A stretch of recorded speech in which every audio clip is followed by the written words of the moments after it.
మాటలు 7 మాత్రం pen book ఉన్న వాళ్ళందరూ కూడా రాసుకోండి. చాలా అమూల్యమైన మాటలు. 2025 సంవత్సరంలో రోజు 17 రోజులు అయిపోయింది కాబట్టి ప్రతిరోజు కూడా గుర్తుపెట్టుకోవాల్సింది మనము ఆయనకి కృతజ్ఞతలు చెల్లించవలసినటువంటి విషయాలు మీకు తెలియపరుస్తున్నాను.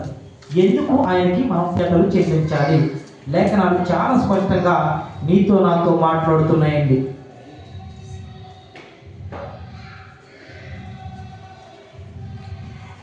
రెండవ దినవృత్తాంతములు 20వ అధ్యాయము 26 నుంచి 30 వచనాలు. ఆసక్తి ఉన్న బిడ్డలు చదవండి. రెండవ దినవృత్తాంతములు 20వ అధ్యాయము 26 నుంచి 30 వచనం వారు. నాలుగవ దినమున వారు బెరాకా లోయలో కూడిరి. అక్కడ వారు యెహోవాకు కృతజ్ఞతాస్తుతులు చెల్లించినందున నేటి వరకును ఆ చోటికి బెరాకా లోయ అని పేరు. ఆమేన్. ప్రార్థన చేసుకుందామండి. మహాపరిశుద్ధుడా, మహోన్నతుడా, మహాగణుడా, నీకు వందనాలు దేవా, నీకు స్తోత్రం తండ్రి. ప్రభా, లేఖనాల ద్వారా మీరు మాతో మాట్లాడుతున్నారయ్యా. బెరాకా అనగా ఆశీర్వాదపు లోయ అని లేఖనాల ద్వారా మీరు మాట్లాడుతున్నారు. అవును ప్రభా, మేమందరము కూడా ఆశీర్వదించబడే వారిగా ఉండాలి తండ్రి. నీ కృప చూపించండి అయ్యా. మేమందరము కూడా నీకు కృతజ్ఞతలు చెల్లించబడేలా ఉండాలయ్యా. మీరు సహాయం చేయండి తండ్రి. ఏ విషయాలు కృతజ్ఞతలు చెల్లించాలి, ఆ కృతజ్ఞతలు చెల్లించడం వల్ల మాకు కలిగే లాభం ఏంటి, మేము ఏ విధంగా ఆత్మీయంగా ఆధ్యాత్మికంగా వర్ధిల్లుతాము, ఆశీర్వదించబడతాము అనేటువంటి విషయాలు పరిశుద్ధ గ్రంథంలో ఎంతో చక్కగా మా కొరకు పొందుపరిచి ఉన్నారు. ఆ మాటలు తండ్రి ప్రభా దేవా, నేను మాట్లాడుచుండగా నా నోటికి బోరగా ఉండి బిడ్డలతో నేరుగా సూటిగా స్పష్టంగా మీరు వాక్యం ద్వారా మాట్లాడమని మా ప్రభు మా రక్షకుడైన యేసుక్రీస్తు వారి నామములో అడిగి వేడుకున్నాం తండ్రి. ఆమేన్. ఇది నా అంశం పేరు ఏంటంటే కృతజ్ఞతలు చెల్లించాలి. ఎవరికి కృతజ్ఞతలు చెల్లించాలి? ఇక్కడ చూసుకున్నట్లయితే ఒక చక్కటి పాఠం ఉందండి. రెండవ దినవృత్తాంతములు 20వ అధ్యాయము 26 నుంచి 30 వచనాలు ఒకసారి చదవమ్మా. వారు బెరాకా లోయలో కూడిరి. అక్కడ వారు యెహోవాకు కృతజ్ఞతాస్తుతులు చెల్లించినందున నేటి వరకు ఆ చోటికి బెరాకా లోయ అని పేరు. ఎలాగున యెహోవా వారి శత్రువుల మీద వారికి జయము అనుగ్రహించి వారిని సంతోషపరిచెను గనుక యెరూషలేమునకు ఉత్సవముతో మరలవలెనని యూదా వారును యెరూషలేము వారును వారందరికీ ముందు యెహోషాపాతును సాగి వెళ్ళిరి. వారు యెరూషలేములోనున్న యెహోవా మందిరమునకు స్వర మండలములను సితారలను వాయించుచు పూరలు ఊదుచూ వచ్చిరి. ఇశ్రాయేలీయుల శత్రువులతో యెహోవా యుద్ధము చేసినని దేశముల రాజ్యముల వారందరూ వినగా దేవుని భయము వారందరికీ వచ్చెను. ఈ ప్రకారము అతని దేవుడు చుట్టూనున్న వారిని జయించి అతనికి నెమ్మదిని అనుగ్రహింపగా యెహోషాపాతు రాజ్యము నిమ్మలముగా నుండెను. ఆమేన్. ఆమేన్. ఇక్కడున్న ఒక అద్భుతమైన అమూల్యమైన మాటలు ఏంటంటే ఇక్కడ లేఖనాలు సెలవిస్తున్నాయండి. అక్కడి వారు యెహోవాకు కృతజ్ఞతాస్తుతులు చెల్లించినందున నేటి వరకు ఆ చోటికి బెరాకా లోయ అని పేరు. బెరాకా అనగా ఆశీర్వాదమని అర్థము. ఎవరిని ఆశీర్వదిస్తాడో తెలుసండి? లేఖనాలు 28వ వచనంలో లేఖనాలు సెలవిస్తున్నాయండి. యెరూషలేములోనున్న యెహోవా మందిరమునకు స్వరమండలములను సితారాలను వాయించుచు బూరలు ఊదుచూ వచ్చిరి. ఆమేన్. చూసారండి, వారు యెరూషలేములోనున్న యెహోవా మందిరమునకు స్వరమండలములను సితారాలను వాయించుచు బూరలు ఊదుతూ వచ్చిరి. అవునండి, యెహోవా మందిరానికి ఎలా వెళ్ళాలంటే అందరూ కూడా సితారాలు స్వరమండలాలు ఊదుచు చక్కగా నాట్యం చేయొచ్చు. ఆయన మందిరానికి మనం వెళ్ళినట్లయితే ఆశీర్వాదం పొందుకుంటామండి. 29వ వచనం ఇశ్రాయేలీయుల శత్రువులతో యెహోవా యుద్ధము చేసెనని దేశముల రాజ్యముల వారందరూ వినగా దేవుని భయము వారందరి మీదకి వచ్చెను. ఆమేన్. చూసారండి, ఇశ్రాయేలు శత్రువులతో ఎవరైతే ఇశ్రాయేలు ఉన్నారో వారికి ఎవరైతే శత్రువులు ఉన్నారో వారితో అంటే యెహోవా యుద్ధము చేసినని దేశములు రాజ్యములు వారందరూ వినగా దేవుని భయము వారి మీదకు వచ్చెను. ఎవరి భయం వచ్చిందో తెలుసండి? దేవుని యొక్క భయము వారి మీదకి వచ్చింది. ఎందువల్ల వచ్చిందని మనం ఆలోచన చేసినట్లయితే శత్రువులతో యుద్ధం చేసేది యెహోవానగు నేను అంటున్నాడండి. మనకెవరైనా శత్రువులు ఉన్నట్లయితే ప్రభువుకి చెప్పుకున్నట్లయితే వారితో యుద్ధం చేసేవాడు మన ప్రభు అయిన యేసుక్రీస్తు వారు. ఆయన చెప్తున్న మాట 27వ వచనంలో కూడా ఒక అమూల్యమైన మాట ఉంటుంది. చదవండి తల్లి. యెహోవా వారి శత్రువుల మీద వారికి జయము అనుగ్రహించి. ఆమేన్. చూసారండి, ఎవరి మీద జయం ఇస్తాడు తెలుసండి? శత్రువుల మీద జయమునిచ్చి వాడిని నేనే అంటున్నాడు. ఇక్కడ 28వ వచనంలో చూసుకున్నట్లయితే యెరూషలేములోనున్న యెహోవా మందిరమునకు స్వరమండలములను సితారాలను వాయించుచు బూరలు ఊదుచు వచ్చిరి. ఇశ్రాయేలు శత్రువులతో యెహోవా యుద్ధము చేసి దేశములు రాజ్యములు అందరూ వినగా దేవుని భయము వారి మీదకు వచ్చెను. అవునండి, దేవుని యొక్క యుద్ధం ఏ విధంగా ఉంటుందంటే భయాన్ని పుట్టిస్తూ ఉంటుందండి. శత్రువులు ఎవరైనా శత్రువుల మీద మనం జయం పొందుకోవాలంటే మన శక్తి ఏమాత్రమో కూడా చాలదు. ఆయన నేరుగా చెప్తున్నాడు, మీకు ఏమిటి ఇబ్బంది ఉన్నట్లయితే నా యుద్ధకు రండి, మీకున్న శత్రువుతో నేను యుద్ధం చేసి వారికి భయమును నేను పుట్టిస్తానని చెప్పి వాక్యం ద్వారా ఆయన మాట్లాడుతున్నాడు. మనమందరినీ కూడా ఆశీర్వదించాలని దేవుడు కోరుకుంటున్నాడు. ఆ ఆశీర్వాదాలు మనం పొందుకోవాలి అన్నట్లయితే దేవునికి ఏమి కలిగి ఉండాలో తెలుసండి? కృతజ్ఞత కలిగి ఉండాలి.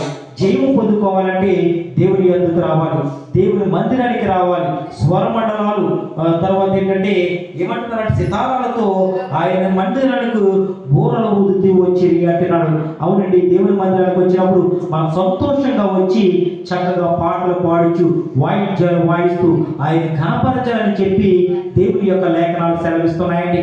మనం ఆశీర్వదించబడాలన్నట్లయితే ఆయనకి కృతజ్ఞతాస్తుతులు చెల్లించాలండి. ఎందుకు మనము కృతజ్ఞతాస్తుతులు చెల్లించాలి?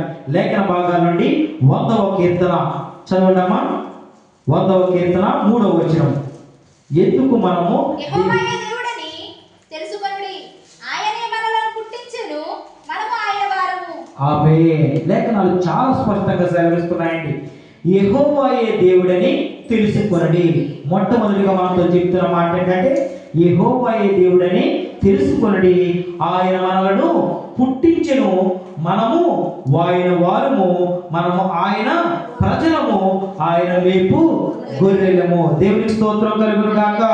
ఆయన మనం పుట్టించినందుకు ఆయనకి కృతజ్ఞతాస్తుతులు చెల్లించాలండి. మనం ఎవరు పుట్టించారండి? యెహోవాయే పుట్టించెను, మనము ఆయన వారము, మనమందరము కూడా ఆయన వారము, ఆయన వైపు గొర్రెలము అంటున్నాడండి.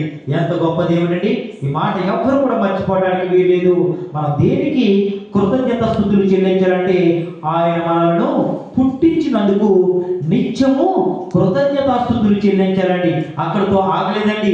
ఏ విధంగా కృతజ్ఞతాస్తుతులు చెల్లించాలో కూడా 100వ కీర్తన 4వ వచనంలో ఆయన మాట్లాడుతున్నాడు. కృతజ్ఞతార్పణలు చెల్లించుచు ఆయన గుమ్మములలో ప్రవేశించుడి, కీర్తనలు పాడుచు ఆయన ఆవరణములలో ప్రవేశించుడి, ఆయనను స్తుతించుడి, ఆయన నామమును ఘనపరచుడి. ఆమేన్. ఎన్ని ఆశీర్వాదాలు తెలుసండి! ఏ విధంగా కృతజ్ఞతాస్తుతులు చెల్లించాలో తెలుసండి?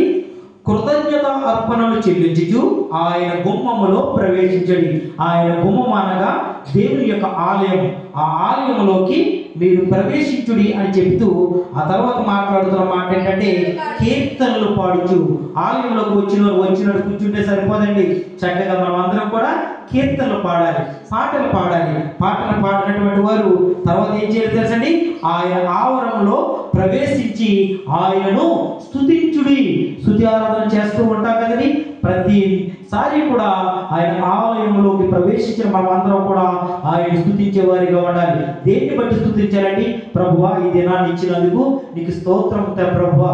మరొక తరుణం తండ్రి నీ మందిరంలో ఇలా కలుసుకున్నందుకు నీకు వందనాలు ప్రభువా.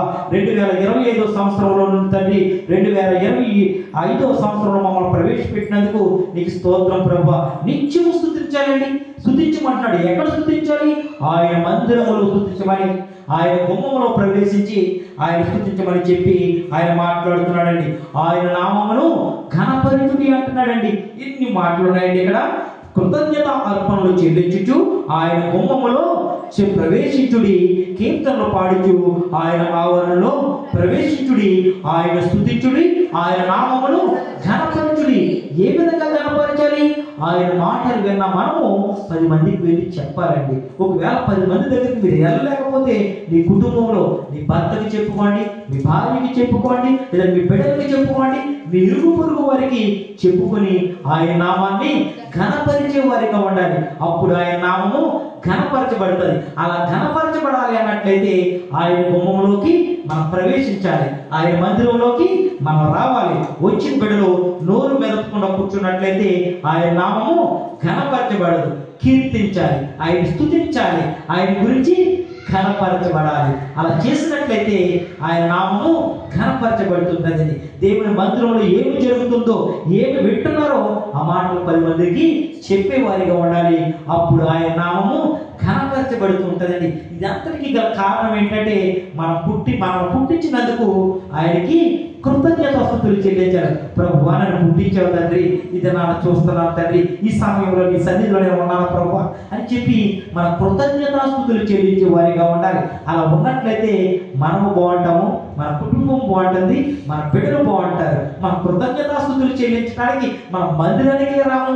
అటువంటిప్పుడు మనం ఎలా ఆశీర్వదించబడతామండి? ఒకసారి ఆలోచించండి. ఎంతమంది ఈ దినాన్ని సమయాన్ని చూడలేనటువంటి వారు ఉన్నారండి?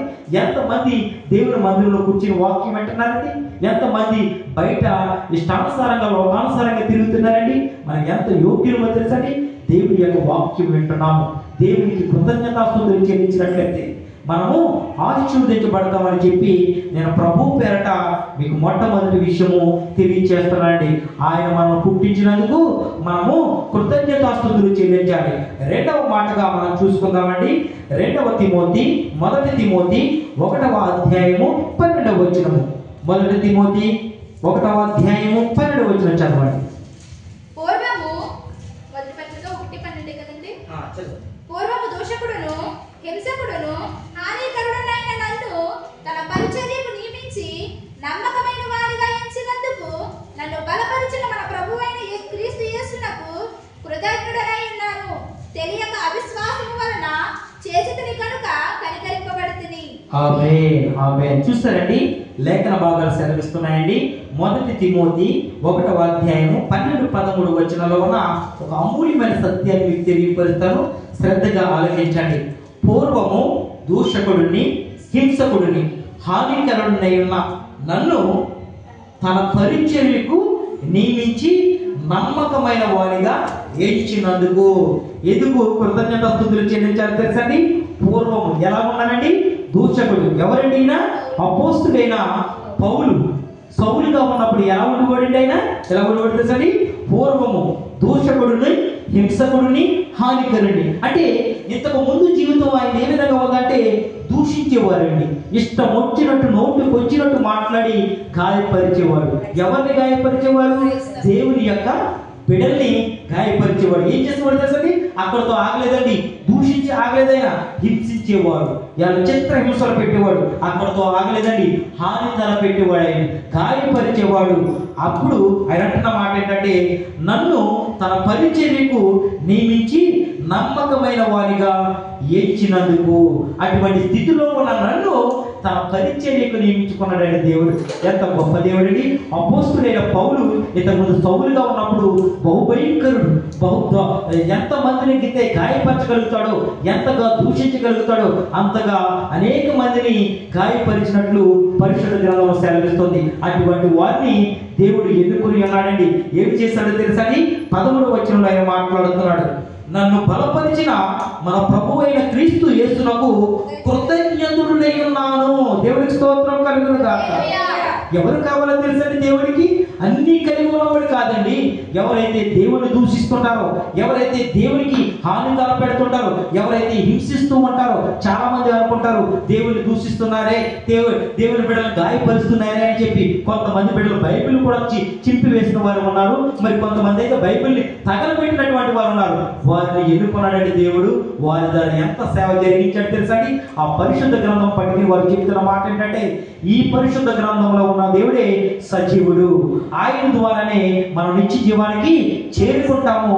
మీరందరూ కూడా మారు మనసు పొందండి అని చెప్పి వీటి పరిశుద్ధ గ్రంథం పట్టిన సువార్త ప్రకటిస్తున్నారండి. ఎవరిని ఎన్నుకుంటాడో తెలుసండి? లేఖనాలు సెలవిస్తుంది, ఎందుకు పనికిరానటువంటి వారిని మనల్ని ఎన్నుకున్నందుకు మన కృతజ్ఞతలు చెల్లించాలి. దేవునికి స్తోత్రం కలిగిన గాక. రెండవ మాట ఏంటంటే, ఎందుకు పనికిరానటువంటి మనల్ని ఎన్నుకున్నందుకు మనము కృతజ్ఞతలు చెల్లించాలి. అపోస్తుడైన పౌలు ఇంతకు ముందు సౌలుగా ఉన్నప్పుడు ఆయన బహుభయంకరుడు, కానీ దేవుడు అతన్ని ఎన్నుకున్నప్పుడు ఎంత గొప్పగా ఎన్ని అద్భుతమైన మాటలు రాశాడండి. ఆయన ఒక మాదిరిని చూపించేశారు పరిశుద్ధ గ్రంథం. నా స్థితి ఇంతకు ముందు ఈ విధంగా ఉండేది, ఎంతగానో దూషించాను, హింసించాను, హాని తలపెట్టాను, కానీ ప్రభు నన్ను ఎన్నుకొని ఉన్నాడని చెప్పి నన్ను బలపరిచిన మన ప్రభు అయిన క్రీస్తు యేసునకు కృతజ్ఞతుడినై ఉన్నాను. తెలియక అవిశ్వాసము వలన చేసి గనుక కనికరింపబడితిని. దేవునికి స్తోత్రం కలుగును గాక. తెలియక చేశాడంటండి, తెలిసి కాదు. చాలా మంది కూడా దేవుడిని దూషిస్తారు, సంఘ బిడ్డలను దూషిస్తారు. వారు తెలియక అజ్ఞానంలో ఉండి చేస్తూ ఉంటారు, అవిశ్వాసంతో చేస్తూ ఉంటారు. విశ్వాసంతో కాదు, వారితో మాట్లాడుతున్నారు, అయ్యా మీరు అవిశ్వాసులుగా కాకుండా విశ్వాసులుగా ఉండండి, మీరు కనికరము పొందుతారు అంటున్నారండి. మనం అందరం కూడా ఎలా ఉండాలంటే విశ్వాసులుగా ఉండాలి. అవిశ్వాసులుగా ఉన్నట్లయితే మనకెంత మాత్రము కూడా మనకు ఆశీర్వాదకరము కాదండి. అందుకని లేఖనాల ద్వారా ప్రభువు వాక్యం ద్వారా మనతో మాట్లాడుతాడు. అయ్యా నేను మిమ్మల్ని పుట్టించినందుకు నాకు కృతజ్ఞతలు మీరు చెల్లించండి. ఎందుకు పనికిరాకుండా మీరు ఉంటున్నారు కదండి, మిమ్మల్ని నేను ఎన్నుకుని పనికొచ్చే పాత్రగా చేస్తున్నాను కదండి, అందును బట్టి నాకు కృతజ్ఞతాస్తుతులు చెల్లించుడు అని చెప్పి వాక్యం ద్వారా ఆయన మాట్లాడుతాడు. మీకు రెండు మాటలు చెప్పి ఉన్నాను. పనికిరానటువంటి వారిని పనికొచ్చే పాత్రగా వాడుకుంటున్నందుకు కృతజ్ఞతాస్తుతులు చెల్లించాలి. మనం పుట్టించినందుకు కృతజ్ఞతాస్తుతులు చెల్లించాలి. మూడవదిగా మనం చూసుకుందామండి, ఎందుకు మనం ఆయనకి కృతజ్ఞతాస్తుతులు చెల్లించాలంటే కొలస్సీలకు రాసిన పత్రిక 3వ అధ్యాయము 15వ వచనము చదవండమ్మా.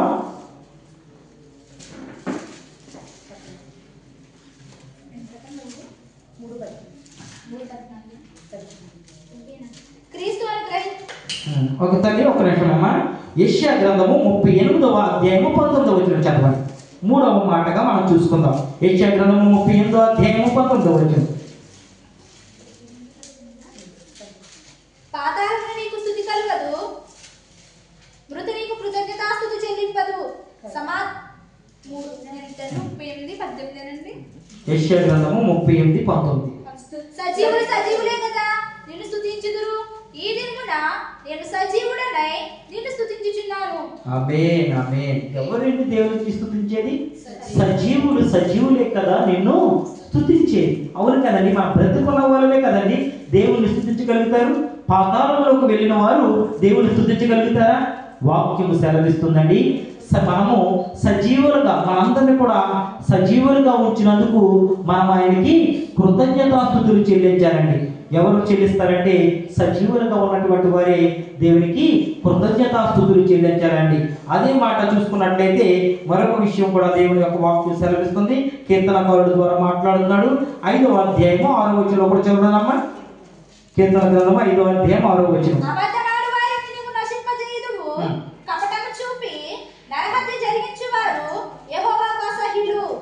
ఆమేన్. చూస్తారండి, మనకి చాలా మంది కూడా అబద్ధమాడి దేవునికి అసహ్యులుగా మారుతూ ఉంటున్నారు.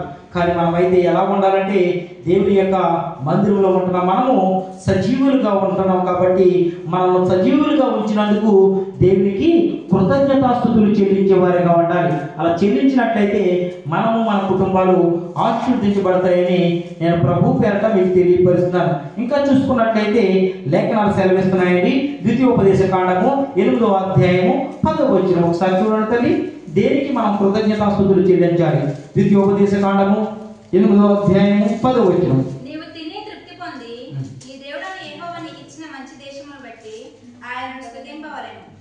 ఆమేన్. చూస్తారండి, తినుటకు ఆహారము, ధరించుటకు వస్త్రములు ఇచ్చినందుకు ఆయనకి కృతజ్ఞతాస్తుతులు చెల్లించాలంటండి. చదవండి, ఇంకొక మాట కూడా ఉంది. ఆదికాండము 28వ అధ్యాయము 20 నుంచి 21, 22 వచనాలు చదవండి. ఆదికాండము 28వ అధ్యాయము 20, 21, 22.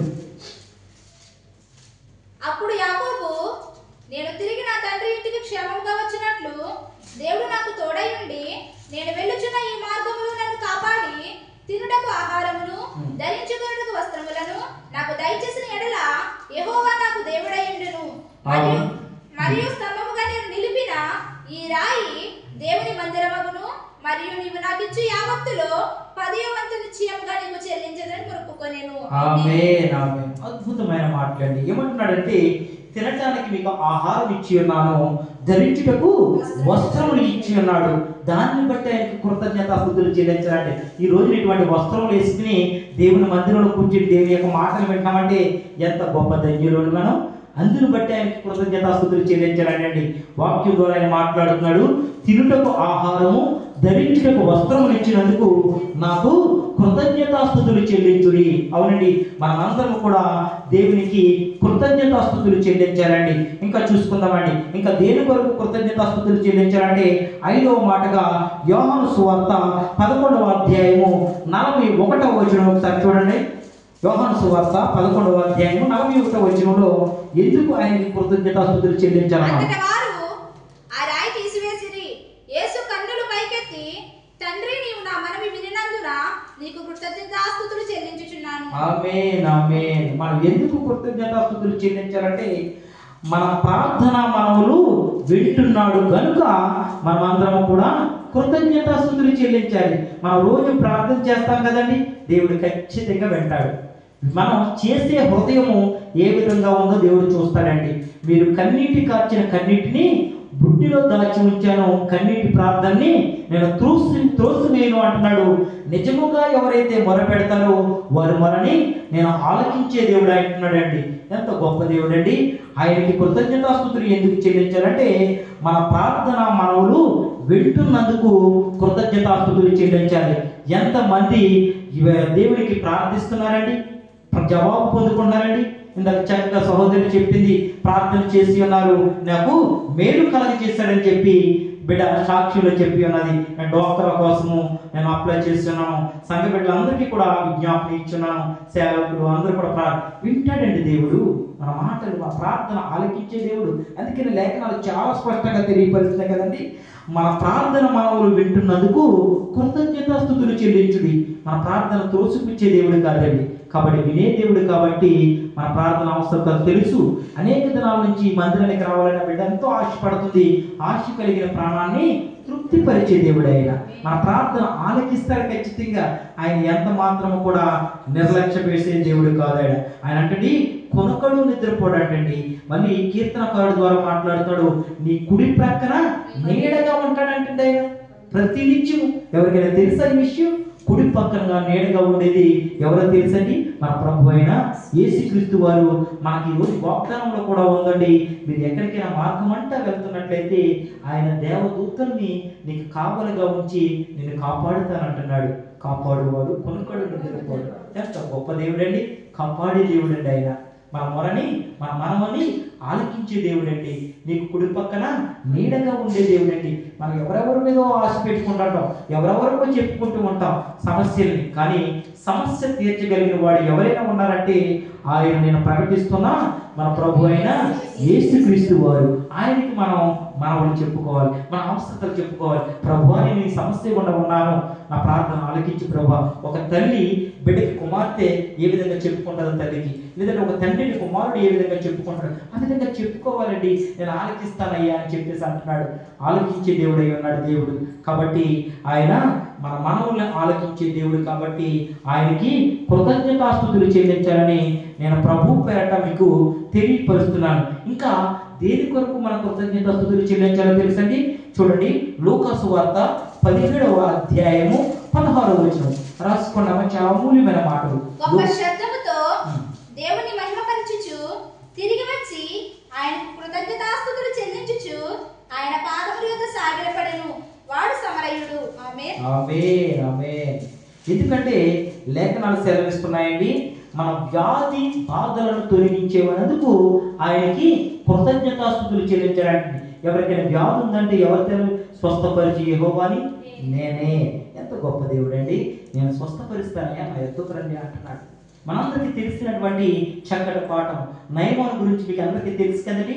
కుష్టు రోగి, కానీ అక్కడికి ఒక పని పిల్ల వచ్చింది. యజమానురాలకి ఒక మాట చెప్తుంది, అమ్మ అయ్యా అమ్మ అయ్యగారికి ఇటువంటి కుష్ఠు రోగం కదా, అందరూ చక్కటి మాటలు ఉంటాయండి. ఏంటంటే ఆయన పరాక్రమశాలి, బలవంతుడు, యోగ్యుడు అయినప్పటికీ కూడా కానీ అతను కుష్ఠు రోగి అని ఉంటుందండి పరిశుద్ధ గ్రంథంలో. కానీ చిన్నది చెప్తున్నప్పుడు తృణీకరిస్తారండి. చిన్నపిల్ల చెప్తుంది, ఈవిడ మాట మనం ఏంటంటే, కానీ ఆవిడ ఒక మాట చెప్తుంది, అయ్యా అమ్మ అయ్యగారికి కుష్ఠు రోగం కదా, పలానా చోటకి వెళ్ళండి, అక్కడ ఒక ప్రవక్త ఉన్నాడు, ఎలీషా ప్రవక్త ఉన్నాడు, ఆయన వద్దకు మీరు వెళ్ళినట్లయితే ప్రార్థన చేస్తాడు, ఆయన స్వతగా పొందుకుంటాడు అని చెప్పినప్పుడు ఆయన నిర్లక్ష్యం చేస్తాడు. ఎంత మాత్రం వెళ్ళటానికి నేను ఎంతో బలార్జున్ని, నేను ఆయన దగ్గరికి వెళ్ళి ప్రార్థన చేయించుకోవడం ఏంటి, నా దగ్గర పని చేయడానికి వచ్చి ఈ పని పిల్ల చెప్పిన మాట నేను వెంటనే చెప్పి గర్వించి ఉన్నాడండి. కానీ తన కుష్ఠరోగము తగ్గలేదు. గర్వించినంత మాత్రాన కుష్ఠరోగం తగ్గలేదు. ఆ మాట విని లోబడి ఎక్కడికి వెళ్ళాడు తెలుసా, ఆ ప్రవక్త దగ్గరికి వెళ్ళినప్పుడు ఆయన అంటాడు, ఆ కోనేటిలో వెళ్ళి 7 మార్లు మునగమంటాడండి. ఆయన అంటాడు, దీనికంటే శ్రేష్టమైన నదులు మా యొద్దలో ఉన్నాయి, ఇక్కడికి ఎందుకు వచ్చి మునగాలని చెప్పి గర్వించాడండి. ఒక్కసారి మునగాడు, 2 సార్లు మునగాడు, తన రోగము నయం కాలేదు. 3, 4, 5 సార్లు మునగాడు, 6 సార్లు మునగాడు, అయినా సరే తన కుష్ఠు రోగము నయం కాలేదు. ఎందుకంటే తనలో ఇంకా గర్వం ఉంది. ఎందుకు నేను ఇక్కడికి వెళ్ళాలి, ఎందుకు ఇలా మాట వినాలి, ఎందుకు చిన్నదాని మాట వినాలి, ఎందుకు ఇతర ప్రవక్త మాట వినాలని చెప్పి గర్వించుకున్నాడండి. 7 సార్లు మునిగినప్పటికీ 7వసారి అంటండి పరిశుద్ధ గ్రంథం సెలవిస్తుంది, తన దేహము పసిపిల్లవాడి దేహముగా మారేను. దేవుడికి స్తోత్రం కలిగిన గాక. పరిశుద్ధమైన దేవుడు పరిశుద్ధంగా చేసాడు అతన్ని. తన దేహం పసిపిల్లవాడి దేహంగా మారాడు. అంటే 7 అనగా సంపూర్ణము. అతను లోబడ్డాడు. సేవకుడు 7 మార్లు నదిలో మునిగినప్పుడు ఆయన మాటకు లోబడి 7 మార్లు మునిగాడు. ఒకవేళ 6 మార్లు మునిగి బయటకు వచ్చినట్లయితే తనకి స్వస్థత కలగదు. 7 మార్లు అంటే సంపూర్ణంగా లోబడ్డాడు కాబట్టి తనకి చక్కటి స్వస్థత ఇచ్చి ఉన్నాడండి. తన దేహం గురించి మాట్లాడుతున్నాడు. పసిపిల్లవాడి దేహం అయింది అని చెప్పేసి ఎంత చక్కగా ఉంటుందండి. పసిపిల్లవాడి దేహము ఎంత బరువుగా ఉంటుందండి. అలాంటి దేహముగా మార్చేయాలంటండి. ఆయన అంటున్న మాట ఏంటంటే, స్వస్థపరిచి యెహోవాని నేనే. అందుకనే ఆయన వాక్యం ద్వారా మనతో మాట్లాడుతున్నాడు. ఏమంటున్నాడంటే, మీ వ్యాధి బాధలను తొలగించినందుకు నాకు కృతజ్ఞతాస్తుతులు చెల్లించండి. 6వ మాట ఏంటంటే, మీ వ్యాధి బాధలను తొలగించినందుకు నాకు కృతజ్ఞతాస్తుతులు చెల్లించండి. నయమాలను బాగు చేస్తాను కదా, మిమ్మల్ని కూడా బాగు చేస్తాను. ఒకవేళ మీరు అనారోగ్యంగా ఉన్నారేమో నా యొద్దకు రండి, మీ విశ్వాసమే నన్ను స్వస్థపరచు, నేను మిమ్మల్ని స్వస్థపరుస్తానని చెప్పి మీరు నమ్మండి, ఆ క్షణమే మీరు స్వస్థత పొందుకుంటారు. ఎంత గొప్ప దేవుడండి. నమ్మాలంటే, నమ్మి విశ్వసించిన వాడు ఖచ్చితంగా మేలు పొందుకుంటాడండి. గర్వించినట్లయితే మేలు పొందుకుందిరా నయమా, గర్వించాడు. ఆయన వెళ్ళాడు, లోబడ్డాడు, గొప్ప అద్భుతమైన మార్పును ఆయన చూసి ఉన్నాడండి. ఎంతో పేరు, ఎంతో ప్రఖ్యాతం. కానీ కుష్ఠరోగం స్వస్థపరిచిన దేవుడైన మన దేవుడు. మన చిన్న చిన్న రోగాలు, ఏ బలహీనతలు, బీపీ, షుగర్, చిన్న ఈ అంతటి దేవునికి మరి మనం నమ్మాలి. నా దేవుడు నన్ను స్వస్థపరుస్తాడు, నా దేవుడు నాకు ఆరోగ్యాన్ని ఇస్తాడు, నా దేవుడు నన్ను కాపాడుతాడు, నా దేవుడు నన్ను నా మనవిని ఆనందిస్తాడు. ఎంత గొప్ప దేవుడు అండి. అటువంటి దేవుడు మాట్లాడుతున్న మాట ఏంటంటే, అయ్యా మీ వ్యాధి బాధలను తొలగించినందుకు నాకు కృతజ్ఞతాస్తుతులు చెల్లించండి అన్నాడు.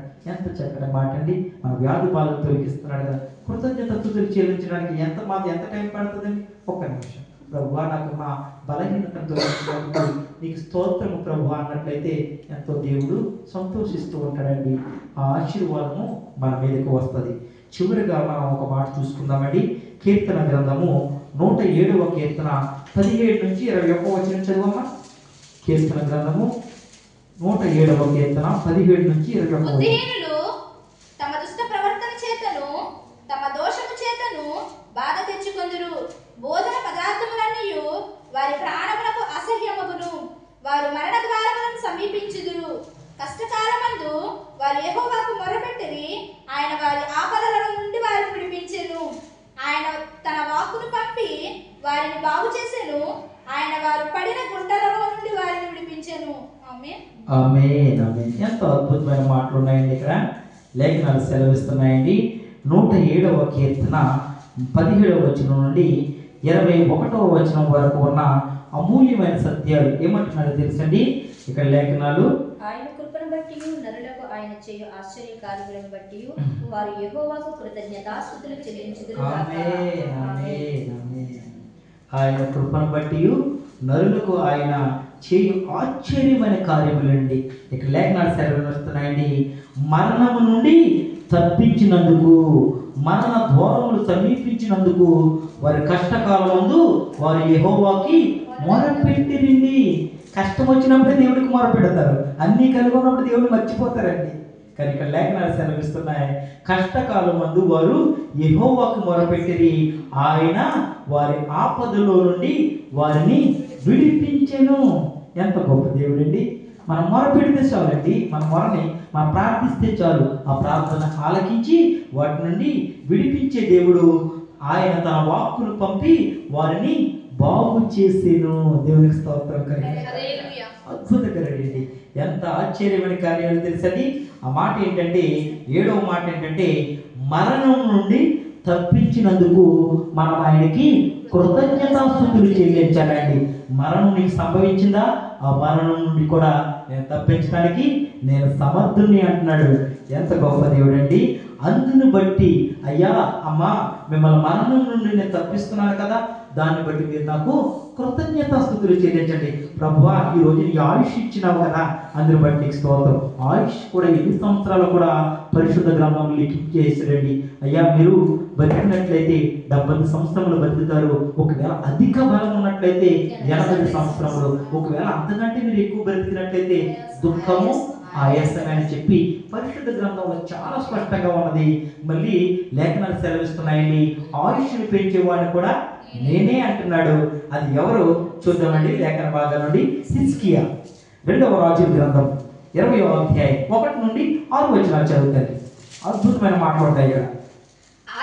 ఆదిములలో హిజ్కియాకు మరణకరమైన రోగము కలుగగా ఆమోజు కుమారుడును ప్రవక్తయునైన యెషయా అతని యొద్దకు వచ్చి, నీవు మరణమవుచున్నావు, బ్రతుకవు గనుక నీవు నీ ఇల్లు చక్కబెట్టుకొనుమని యెహోవా సెలవిచ్చుచున్నాడని చెప్పగా, అతడు తన ముఖము గోడ తట్టు త్రిప్పుకొని, యెహోవా యథార్థ హృదయుడనై సత్యముతో నీ సన్నిధిని నేనెట్లు నడుచుకుంటునో, నీ దృష్టికి అనుకూలముగా సమస్తమును నేనెట్లు జరిగించుతునో కృపతో జ్ఞాపకం చేసుకొనమని హిజ్కియా కన్నీళ్లు విడుచుచు యెహోవాను ప్రార్థించెను. యెషయా నడిమిశాలలో నుండి అవతలకు వెళ్ళక మునిపే యెహోవా వాక్కు అతనికి ప్రత్యక్షమై ఇలాగు సెలవిచ్చెను, నీవు తిరిగి నా ప్రజలకు అధిపతి అయిన హిజ్కియా యొద్దకు పోయి అతనిని ఇట్లనుము, నీ పితరుడైన దావీదునకు దేవుడగు యెహోవా నీకు సెలవిచ్చినదేమనగా, నీవు కన్నీళ్లు విడిచుటి చూచితిని, నీ ప్రార్థన నేను అంగీకరించి ఉన్నాను, నేను నిన్ను బాగు చేసేదను. 3వ దినమున నీవు యెహోవా మందిరమునకు ఎక్కిపోవుదువు, ఇంకా 15 సంవత్సరముల ఆయుష్ను నీకిచ్చేదను. మరియు నా నిమిత్తము, నా సేవకుడైన దావీదు నిమిత్తమును ఈ పట్టణమును నేను కాపాడుచు నిన్నును ఈ పట్టణమును అష్షూరు రాజు చేతిలో పడకుండా నేను విడిపించెదను. ఆమేన్, ఆమేన్. ఎంత అద్భుతమైన మాటలండి. ఏం చేస్తాడో తెలుసండి హిజ్కియా. ఇక్కడ లేఖనాలు సెలవిస్తున్నాయి. 3వ వచనం కాడ నుంచి నేను చదువుతాను. యెహోవా యథార్థ హృదయుడైన సత్యముతో నీ సన్నిధిని నేను ఎట్లా నడుచుకుంటున్నానో, నీ దృష్టికి అనుకూలముగా సమస్తము నేను ఎట్లా జరిగించుతునో కృపతో నన్ను జ్ఞాపకము చేసుకోమని హిజ్కియా కన్నీళ్లు విడిచుచు యెహోవాకు ప్రార్థించెను. కన్నీళ్లు విడిచిపు ప్రార్థించినప్పుడు ఆ ప్రార్థన దేవుడు ఆలకిస్తాడండి. ఎంత గొప్ప అద్భుతంగా ఆలకించాడో తెలుసండి. ఈ 5వ వచనంలో ఆయన మాట్లాడుతున్నాడండి. ఏమంటున్నాడో తెలుసండి, నువ్వు తిరిగి నా ప్రజలకు అధిపతి అయి హిజ్కియా యొద్దకు పోయి అతనితో ఇట్లను, నీ పితరుడైన దావీదునకు దేవుడకు యెహోవా నీకు సెలవిచ్చినదేమనగా, నీవు కన్నీళ్లు విడిచుట చూచితిని. దేవునికి స్తోత్రం కలుగును గాక. నీ ప్రార్థన నేను అంగీకరించి ఉన్నాను, నేను నిన్ను బాగు చేసేదను. 3వ దినమున నీవు యెహోవా మందిరమునకు ఎక్కిపోదువు, ఇంకా 15 సంవత్సరములు ఆయుష్ నీకు ఇచ్చేదని అంటున్నాడండి. ఇంకా 15 సంవత్సరములు నీకు ఆయుష్ పొడిగిస్తానంటున్నాడండి. ఏ స్థితిలో ఉన్నప్పుడు తెలుసండి? మరణకరమైన స్థితిలో ఉన్నప్పుడు యెహోవా తట్టు తిరిగి ప్రార్థించినప్పుడు నీకు ఇంకా 15 సంవత్సరములు ఆయుష్ నేను పెంచుతానని చెప్పి వాక్యం ద్వారా ఆయన మాట్లాడి ఉన్నాడండి. అందును బట్టి దేవుని యొక్క లేఖనాలు సెలవిస్తున్నాయండి. చాలా స్పష్టంగా దేవుని యొక్క వాక్యం మనతో మాట్లాడుతుందండి. మరణం నుండి తప్పించినందుకు ఆయనకు కృతజ్ఞతాస్తుతులు చెల్లించాలి. మీకు 6-7 మాటలు చెప్పి ఉన్నానండి. దేని కొరకు ఆయనకి కృతజ్ఞతాస్తుతులు చెల్లించాలి తెలుసండి? మొట్టమొదటి మాట, ఆయన మనలను పుట్టించినందుకు కృతజ్ఞతాస్తుతులు చెల్లించాలి. ఈ మాటలు ఎవ్వరు కూడా మర్చిపోకండి. ఈ 2025వ సంవత్సరంలో మొదటి నెలలో 2వ వారంలో ఉన్న పిల్లలందరికీ కూడా నేను చెప్తున్న మాట ఏంటంటే, ఆయన మనలను పుట్టించినందుకు నిత్యము కృతజ్ఞతాస్తుతులు చెల్లించాలి. నిత్యము కూడా. రెండవది ఏంటంటే, ఎందుకు పనికిరానటువంటి వాళ్ళు మనల్ని పనికొచ్చే పాత్రలుగా వాడుకుంటున్నందుకు ఆయనకి కృతజ్ఞతాస్తుతులు చెల్లించాలండి. నేను ఎందుకు పనికిరానటువంటి పాత్రనే, కానీ దేవుడు ఒక సేవకుడిగా నేను ఎన్నుకొని పనికొచ్చే పాత్రగా 10 మందికి దేవుని సువార్త ప్రకటించే ఒక పాత్రగా ఎన్నుకొని ఉన్నాడు. దాన్ని బట్టి నేను నిత్యము ఆయనకి కృతజ్ఞతాస్తుతులు చెల్లించేవాడిగా ఉండాలి. అలాగే 3వ మాట ఏంటంటే, మనలను సజీవులుగా ఉంచినందుకు, ఇంకా బ్రతికున్నాం కదండి, బ్రతికించినందుకు ఆయనకి ప్రభువా ఈ ఊపిరినిచ్చినందుకు నీకు వందనాలు అని చెప్పి ఆయనకి కృతజ్ఞతాస్తుతులు చెల్లించాలండి. 4వ మాట ఏంటంటే, తినటానికి ఆహారం ఇచ్చి ఉన్నాను, ధరించడానికి మీకు వస్త్రములు ఇచ్చి ఉన్నాను, మీరు దాన్ని బట్టి నాకు కృతజ్ఞతాస్తుతులు చెల్లించింది అంటాడు. మనమందరం కూడా దాన్ని బట్టి, ఎందుకంటే చాలా మంది బిడ్డలు ఆహారం లేక ఇబ్బంది పడుతున్నారండి. చాలా మంది రోడ్డు మీద భోజనం లేదయ్యా మాకు కొంచెం అన్నం పెట్టండి అని చెప్పి అడుగు తింటూ బతుకుతున్న వాళ్ళు ఎంతో మంది ఉన్నారు. పని చేసుకోవడానికి శక్తి బలం లేనటువంటి వారు చాలా మంది ఉన్నారు. మనమైతే చక్కగా భోజనం చేయడానికి, కట్టుకోవడానికి వస్త్రములు దేవుడు ఇచ్చినందుకు మనం ఏం చేయాలి తెలుసండి? అయ్యా ప్రభువా మాకు చక్కగా ఆహారాన్ని ఇచ్చావయ్యా, మాకు చక్కటి వస్త్రాలు ఇచ్చావు తండ్రి, అందుని బట్టి నీకు స్తోత్రము ప్రభు అని ఆయనకి కృతజ్ఞతాస్తుతులు చెల్లించే వారిగా ఉండాలి. 5వ మాట ఏంటంటే, మన మనవులను, మన ప్రార్థన మనవులను వింటున్నందుకు. నేను ఏది చేసినా సరే, ఎంతోమంది బిడ్డలు సాక్ష్యం చెప్తున్నారు కదండి, ప్రార్థన విజ్ఞాపన ఇస్తూ ఉంటారు. అయ్యా ప్రార్థించండి అయ్యా అని చెప్తారు. విడిచిపెట్టేస్తాడండి దేవుడు. బిడ్డలు, సంఘ బిడ్డలు అందరూ ప్రార్థన చేస్తారు.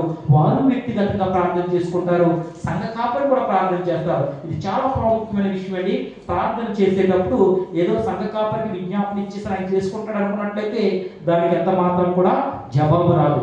సంఘ ఎవరికైతే విజ్ఞాపన ఇస్తున్నారో ఆ విజ్ఞాపన ఇచ్చిన వారు తప్పగా మోకరించి ప్రార్థించాలి.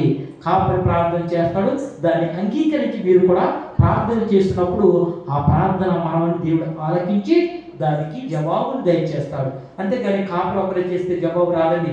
మీరు కూడా దానికి ఏకీభవించాలి. అప్పుడు ఆ ప్రార్థన ఆలకించి దేవుడు గొప్ప కార్యము మీ పట్ల చేస్తాడు. అందుకనే మన ప్రార్థన మనవలు వింటున్నందుకు ఆయనకి కృతజ్ఞతాస్తుతులు చెల్లించాలండి. 6వ మాట ఏంటంటే, వ్యాధి బాధల నుండి మనల్ని తొలగించినందుకు ఆయనకి కృతజ్ఞతాస్తుతులు చెల్లించాలండి.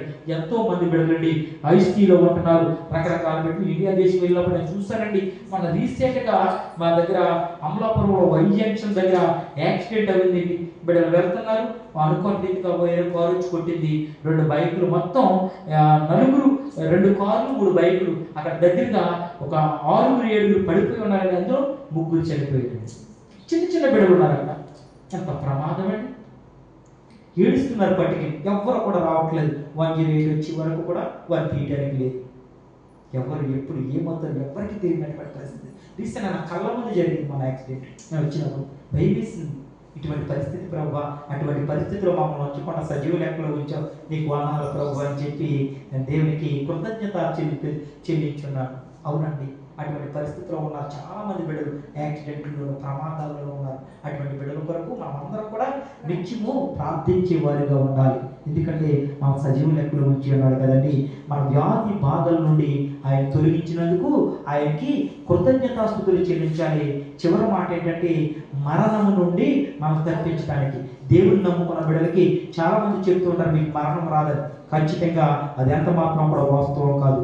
దేవుడిని నమ్ముకున్న బిడ్డలకి మరణము సంభవిస్తారు, కానీ ఆ మరణం నుండి నేను తప్పించడానికి నేను సమర్థుని. కానీ నాకు ప్రార్థన చేసుకుని మీరు వెళ్ళండి అయ్యా, ఆ సహాయం తీసుకుని మీరు వెళ్ళండి. ఎంత చక్కగా చెప్తున్నాడండి. ఆయన సహాయం లేకుండా వెళ్ళారు కాబట్టి ప్రమాదాలు భయంకరంగా జరుగుతాయి. మనకు ప్రమాదం వచ్చినా కూడా ఆ ప్రమాదం నుంచి దేవుడు తప్పిస్తాడు. ఎక్కడికి వెళ్ళినా, మీరు హౌస్ మేట్లుగా పనికి వెళ్ళినా సరే, లేదంటే మీ బిడ్డలు ఎక్కడికైనా కాలేజీకి వెళ్తున్నా సరే, లేదంటే ఇంకా ఉద్యోగాలకు వెళ్తున్నా సరే, బిడ్డల కొరకు తల్లిదండ్రులుగా ప్రార్థించాలి. కాలేజీకి వెళ్తున్న వాళ్ళు, స్కూల్కి వెళ్తున్న బిడ్డల కొరకు. ఎందుకంటే వెళ్తున్న బిడ్డలు తిరిగి రావట్లేదండి. ఎంత భయంకరంగా ఉన్నారో తెలుసా, ఎంత బాధాకరంగా తెలుసా. అయ్యా, స్కూల్కి వెళ్ళిన బిడ్డలు, కాలేజీకి వెళ్ళిన బిడ్డలు తిరిగి రావట్లేదు, ఇటువంటి ప్రమాదాలు జరిగినాయి అని చెప్పి విజ్ఞాపనలు ఇస్తుంటే నాకు ఎంతో బాధ అనిపిస్తుంది. ఆ కుటుంబంలో ఏం లేదండి, ప్రార్థన లేదు. ప్రార్థన ఉండాలి. మన బిడ్డల కొరకు మనం ప్రార్థన చేసినట్లయితే దేవుడు గొప్ప కార్యాలు చేస్తూ ఉంటాడు. ఎవ్వరు కూడా నిర్లక్ష్యం చేయడు. మరణం నుండి తప్పించగలిగేది నేనే.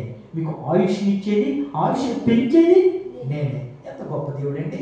హిజ్కియా ప్రార్థన చేసి అన్నాడు, తన మరణ పడక మీద ఉన్నప్పుడు ఆయన ఆయుష్ని ఇంకా 15 సంవత్సరములు, ఇంకొక 15 years పెంచాడని చెప్పి పరిశుద్ధ గ్రంథం సెలవిస్తుంది. ఆయన కన్నీటి ప్రార్థన నేను తోసిపుచ్చింది, ఆలకించాడు. ఆయన నేను బాగు చేస్తానంటున్నాడు. యోగు గురించి మాట్లాడుతున్నాడు. యోగు యథార్థంగా ఉన్నాడు. ఆయన ప్రార్థన కూడా దేవుడు ఆలకించాడు. గొప్ప కార్యాలండి. మన దేవుడు సమస్తము చేయడు. మనుషులకు అసాధ్యం, మన దేవుడికి సమస్తము సాధ్యమే. అటువంటి దేవుడిని మనం ఆరాధిస్తున్నాం. కాబట్టి మనందరం కూడా చిన్న మందే ఉన్నాం, కొద్ది నిమిషాలు దేవుని మాటలు విన్నాం. అయినా కూడా ఈ మాటలు మన హృదయంలో దాచుకోవాలి, మన బిడ్డలకి బోధించాలి. అప్పుడే కదండి వారు ప్రయోజకులు అవుతారు, ప్రమాదాలను తప్పించుకుంటారు. అయ్యో, నా తల్లి ప్రార్థిస్తుందే, నా తండ్రి ప్రార్థిస్తున్నారే, నా బిడ్డలకు అటువంటి పరిస్థితి రాలేదని చెప్పి ఎంతో సంతోషిస్తూ ఉంటారు. కాబట్టి మనం అందరం కూడా ప్రాముఖ్యంగా చెప్పే మాట ఏంటంటే కృతజ్ఞత కలిగి ఉండాలి. మనము కృతజ్ఞత కలిగి ఉండాలి, మన బిడ్డలు కృతజ్ఞత కలిగి ఉండాలి. కాబట్టి మనం అందరం కూడా చాలా జాగ్రత్తగా ఉండాలి. ఈ కృతజ్ఞత స్వభావం ఎవరికి వస్తుందంటే మారు మనసు పొందాలంటే చాలా ప్రాముఖ్యం, చాలా ప్రాముఖ్యం. మారు మనసు, దేవుడు ఎరగాలి, దేవుడు అంటే తెలుసుకోవాలి. చాలా మంది నిర్లక్ష్యం చేస్తూ ఉంటారు. ఇది నా పళ్ళలో పాలు పొందుకుంటున్న మనము ఎంత మాత్రం నిర్లక్ష్యం చేయకూడదు. లేఖనాలు కూడా సెలవిస్తున్నాయండి, మీరు మారు మనసు పొందకుండా మీరు నా వారు కాదు. ఎన్ని మంచి క్రియలు చేసినా, ఎన్ని మంచి క్రియలు చేసినా, ఎన్ని మంచి ప్రసంగాలు చేసినా, ఎంత ఏది చేసినా కూడా మీరు నన్ను ఎరగనప్పుడు నేను మిమ్మల్ని ఎరగను అంటున్నాడండి ఆయన. కాబట్టి మనం ఆయన కృతజ్ఞత కలిగి ఉండాలి. అన్ని విషయాల్లో కృతజ్ఞత కలిగి ఉండాలి. ఏది చేసినా సరే ఉదయం నుంచి సాయంత్రం వరకు కూడా ప్రభువా, మళ్ళీ లేదా ఉదయం లేచిన కాడ నుంచి సాయంత్రం మళ్ళీ పడకల మీదకి వెళ్ళేంత వరకు కూడా నీ కోపదల మా పట్ల ఉంచావు, అందుని బట్టి నీకు స్తోత్రం అని చెప్పి కృతజ్ఞతలు చెప్పుకోవాలండి. అలా చెప్పుకున్న బిడ్డల్ని బహుగా దేవుడు జీవిస్తూ ఉంటాడు. కాబట్టి మనం అందరం కూడా దేవుని కృపా మందిరంలో ఉన్న వాళ్ళందరూ కూడా కృప పొందుకోవాలి. అందరూ కూడా ఆశీర్వాదం పొందుకోవాలి. కృతజ్ఞత కలిగి ఉన్నట్లయితే నేను నిన్ను ఆశీర్వదిస్తానంటున్నాడు ఆయన. ఆశీర్వాదాన్ని మనం పొందుకోవాలని నేను ప్రభువు పేరట మీ అందరికీ తెలియపరుస్తూ ఈ కొద్ది మాటలు దేవుడు దీవించి ఆశీర్వదించును గాక. ఆమేన్.